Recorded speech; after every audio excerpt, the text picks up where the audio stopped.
देखिए, ये जो एम्प्लॉयमेंट लिंक्ड इंसेंटिव स्कीम है यानी ईएलआई स्कीम है, उसके तहत सरकार नई नौकरी पाने वालों को और नई नौकरी देने वालों को दोनों को सरकार इंसेंटिव देगी।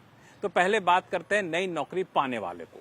जी हां, अगर आप कोई पहली नौकरी पा रहे हैं किसी कंपनी में, तो सरकार आपको 1 महीने की सैलरी इंसेंटिव के तौर पर देगी। अब 1 महीने की सैलरी इंसेंटिव के तौर पर देगी, उसके पीछे कुछ शर्तें हैं। शर्तें ये हैं कि आपकी सैलरी 1 लाख रुपए तक होनी चाहिए। अब 1 महीने की सैलरी का मतलब ये नहीं हुआ कि 1 महीने की सैलरी आपको अगर 1 लाख रुपए है, आपने किसी के यहाँ पहली नौकरी पा ली और आपकी सैलरी प्रति माह 1 लाख रुपए है, तो सरकार 1 लाख रुपए आपको इंसेंटिव दे देगी। ऐसा नहीं है। ये इंसेंटिव की अधिकतर रकम 15,000 रुपए है, यानी 15,000 रुपए से ज्यादा इंसेंटिव सरकार आपको नहीं देगी। मान लिया जाए किसी जगह आपने किसी कंपनी में 15,000 की नौकरी शुरू कर ली हर महीने, तो आपको सरकार 1 महीने यानी 15,000 रुपए आपको इंसेंटिव के तौर पर देगी। किसी के यहाँ आपने मान लिया जाए 50,000 की नौकरी शुरू कर ली, या आपकी पहली नौकरी है, तो वहां भी सरकार आपको 50,000 नहीं देगी, 15,000 रुपए ही इंसेंटिव के तौर पर देगी। अगर आपने 1 लाख रुपए की नौकरी कहीं पा ली है, या आपकी पहली नौकरी है, तब भी सरकार आपको 15,000 रुपए का ही इंसेंटिव देगी। यानी इंसेंटिव की अधिकतम रकम 15,000 रुपए तय कर दी गई है। अब आप पूछेंगे कि ये हमारी नौकरी पहली है, ये कैसे पता चलेगा? तो जी हाँ, इसके लिए ये शर्त है कि आपकी नौकरी पहले है, ये सरकार देखेगी ईपीएफओ से। आपने किसी के यहाँ ज्वाइन किया, तो पहली बात तो है कि आपका एम्प्लॉयर यानी जहां आप ज्वाइन करने जा रहे हैं, वो आपको पहले ईपीएफ में एनरोल कर दे। यानी कहते हैं ना, पीएफ कट रहा है कि नहीं कर रहा है, तो ईपीएफओ में आपके रजिस्ट्रेशन हो जाए, एनरोलमेंट हो जाए। तो एनरोलमेंट हो जाएगा, और ये एनरोलमेंट पहली बार हो रहा होगा, तब आपकी पहली नौकरी मानी जाएगी। मान लिया आपने पहले कहीं एनरोल करा रखा है, तब तुरंत पकड़ में आ जाएगा, अच्छा वहां थे जी, यहाँ आप फिर से कर रहे हैं, तो आपकी पहली नौकरी नहीं मानी जाएगी। कहीं इनफॉर्मल थे, कहीं आप पीएफ में एनरोल नहीं थे, अब आप पीएफ में एनरोल हो रहे हैं और पहली नौकरी पा रहे हैं, तब भी आपको इंसेंटिव स्कीम का फायदा मिलेगा। अब आप पूछेंगे सरकार पैसा कब देगी? किसी कंपनी में हमने आज ज्वाइन कर लिया, क्या अगले महीने सैलरी वो इंसेंटिव आ जाएगी क्या? नहीं, ऐसा नहीं है। दरअसल ये इंसेंटिव सरकार आपको जब किसी कंपनी में 6 महीने तक रह जाएंगे ना, तो आपको इंसेंटिव का आधा हिस्सा दे दीजिए। मान लिया आपको 15,000 रुपए इंसेंटिव मिलना है, तो किसी कंपनी में जहां पहली बार नौकरी पा रहे हैं, वहां पे जैसे 6 महीने पूरा हुआ, आपको 7,500 रुपए सरकार दे देगी। फिर अगले 6 महीने जैसे पूरा होगा, तो इंसेंटिव की दूसरी किस्त यानी 7,500 रुपए सरकार आपको दे देगी।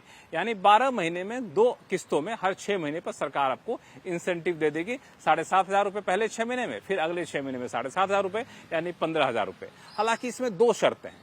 पहले एक फाइनेंशियल लिटरेसी कोर्स होगा, उस फाइनेंशियल लिटरेसी कोर्स को आपको पूरा करना होगा। दूसरा, जो दूसरा इंसेंटिव देगी ना, उसमें से कुछ पैसा सरकार रख लेगी और आपको ही हित में रखेगी और कहेगी कि सेविंग स्कीम में पैसा डाल दो। हो सकता कहेगी पीएफ में पैसा डाल दो, ताकि कुछ आपकी बचत की आदत पड़ सके। तो ये सारी बात रही आपको, जो एम्प्लॉय को, कर्मचारी को सरकार पहली नौकरी पाने पर इंसेंटिव देगी। और ध्यान रखिएगा, ये इंसेंटिव 12 महीने तक आप रहेंगे कंपनी में, तभी आपको मिलेगी, और 2 साल तक स्कीम जारी रहेगी। ये स्कीम जो है 2 साल तक जारी है, उसकी समय सीमा दी गई है। उसकी समय सीमा है 1 अगस्त 2025 से लेकर के 31 जुलाई 2027 तक। इस अवधि में कभी भी आप ज्वाइन कर लेंगे, पहली नौकरी पाएंगे, तो इस स्कीम का फायदा मिलेगा। मान लिया जाए आपने 31 जुलाई 2027 को ज्वाइन कर लिया, तो आपको 31 जुलाई 2027 से अगले 12 महीने तक इस इंसेंटिव स्कीम का फायदा आपको मिलता रहेगा। यानी इस 2 साल के अंदर अंदर आपको सिर्फ एनरोल होना है। ये तो रही बात उन लोगों के लिए जो एम्प्लॉय हैं, पहली नौकरी पा रहे हैं। अब इस स्कीम का एक दूसरा हिस्सा है, वो भी बड़ा दिलचस्प है। उसमें सरकार कह रही है कि हम एम्प्लॉयर को, यानी जो कंपनी अपने यहाँ नई नौकरी दे रहा है, उसको भी हम जो है सो इंसेंटिव देंगे।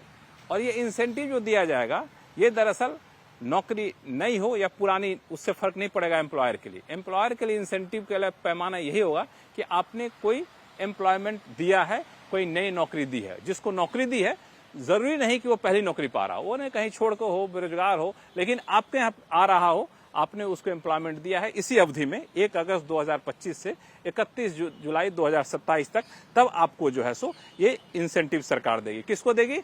कर्मचारी को नहीं देगी, कंपनी को देगी। अब कंपनी को भी 2 हिस्से में बांटा है। पहला हिस्सा बांटा है जो मैन्युफैक्चरिंग सेक्टर में है, और दूसरा हिस्सा बांटा है जो मैन्युफैक्चरिंग सेक्टर में नहीं है, मान लिया सर्विस सेक्टर में है। तो उसका ये तय किया है सरकार ने कि अगर आपने किसी को नई नौकरी दे दी, तो नई नौकरी दी है, अगर उसका ईपीएफ वेज जिसको कह सकते हैं 10,000 रुपये है, यानी 10,000 रुपये प्रति माह की उसकी सैलरी है या उससे कम है, तो आपको सरकार 1,000 रुपये तक के इंसेंटिव देगी। अगर 10,000 रुपये से ज्यादा है, 20,000 रुपये तक है, तब आपको सरकार 2,000 रुपये तक का इंसेंटिव देगी। आपको मतलब एम्प्लॉयर को, कंपनी को। अगर सैलरी 20,000 से ज्यादा है और 1,00,000 रुपए तक की सैलरी है, तब आपको 3,000 रुपए तक की सरकार यहाँ पे इंसेंटिव देगी। किसको? कंपनी को देगी, एम्प्लॉयर के देगी, यानी जो अपने यहाँ नई नौकरी रख रहा होगा। लेकिन इसमें एक दो बड़ा क्रिटिकल चीज है, उसका ध्यान दीजिएगा कि ऐसा नहीं कि जिस कंपनी ने जितने भी लोग रख लिए उनको मिलेगा, ऐसा नहीं है। उसमें शर्त ये रखा है कि आपकी जो बेस लाइन है उसके हिसाब से आपको यहाँ पे दिया जाएगा। मान लिया जाए आपको जो है सो बेस लाइन जो है आपको 50 से कम है, अगर आपका लेस देन 50 है, तब आपको कम से कम 2 नए एडिशनल एम्प्लॉय रखने होंगे।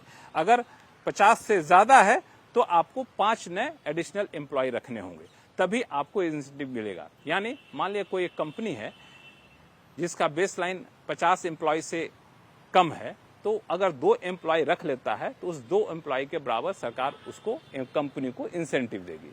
अगर उसकी बेस लाइन यानी कर्मचारियों की संख्या 50 से ज्यादा है, तब उसको कम से कम 5 नए नौकरी देनी होगी। 5 नई नौकरी देगी तब सरकार उसको जो है सो इंसेंटिव देगी, जो आपको बताया मैंने।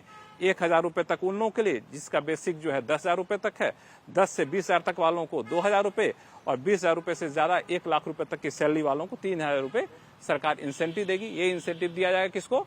एम्प्लॉयर को, यानी कंपनी को। ध्यान दीजिएगा इसमें एक बात, पहली बात कि कर्मचारी को जो सरकार इंसेंटिव देती थी वो 12 महीने के बराबर के हिसाब से देती थी। यहाँ पे 4 साल तक के लिए होगा, लेकिन इनको भी हर 6 महीने पर ही दिया जाएगा।